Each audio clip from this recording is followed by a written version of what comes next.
ધર્મેશ કતારગામ ક્યાં છે ધર્મેશભાઈ? એ છે ભાવ કર્મ, દ્રવ્ય કર્મ, નો કર્મ વિશે થોડું સમજાવો. દ્રવ્ય કર્મ એટલે એક જાતનું શાસ્ત્રની ભાષા છે, પણ આવરણ હોય છે એક જાતનું. જ્ઞાનાવરણ, દર્શનાવરણ, મોહનીય, અંતરાય કર્મ, નામ કર્મ, ગોત્ર કર્મ, વિજ્ઞેય કર્મ અને આયુષ કર્મ. એનાથી આખી જિંદગી આપણું ફળ ભોગવતા હોઈએ છીએ. એ રૂપકમાં આવે ત્યારે દ્રવ્ય કર્મ એટલે શું? એક જાતનું આવરણ છે. મોહનીય કર્મ હોય ને તો આમ દેખતાની સાથે મોહ ઉત્પન્ન થાય. આપણને લાગે મને ઈચ્છા નથી, મારે નક્કી કર્યું છે, મોહ કરવો જ નથી, તો એ અમુક દેખે ને એટલે મોહ ઉત્પન્ન થાય. એ મોહનીય કર્મ મોહ કરાવડાય.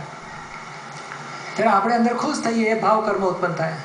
અથવા ના ખૂંચે કે આ સર કેમ ખરાબ થાય છે, ત્યારે દ્વેષ ઉત્પન્ન, કાં તો રાગ કરે ને કાં તો દ્વેષ કરે. એ રાગ દ્વેષ એ ભાવ કર્મ કહેવાય છે.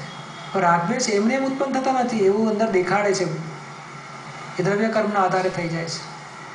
અને દ્રવ્ય કર્મ બહુ સૂક્ષ્મમાં હોય છે, એટલે સ્થૂળ આવે એને નો કર્મ કહેવાય. દ્રવ્ય કર્મ ફળ આપે ને જ્યારે આ 5 ઇન્દ્રિયોથી બધું અનુભવમાં આવે. એ 5 ઇન્દ્રિયથી અનુભવમાં આવે એને નો કર્મ કહેવાય. એ અનુભવમાં કોઈ પણ વસ્તુ આવે છે 5 ઇન્દ્રિયથી, મનથી, વાણીથી, દેહથી, એ બધું બીજમાંથી ફળ આવે છે. એ અંદર પડેલા ગયા ભાવમાં બીજ નાખેલા, એનાથી આ દ્રવ્ય કર્મ બંધાય. દ્રવ્ય કર્મમાંથી ફળ આવે. પછી તે ફળ આપણે રૂપક જોઈ શકીએ. એ રૂપકને નો કર્મ કહેવાય. સમજાયું ને? જય સચ્ચિદાનંદ.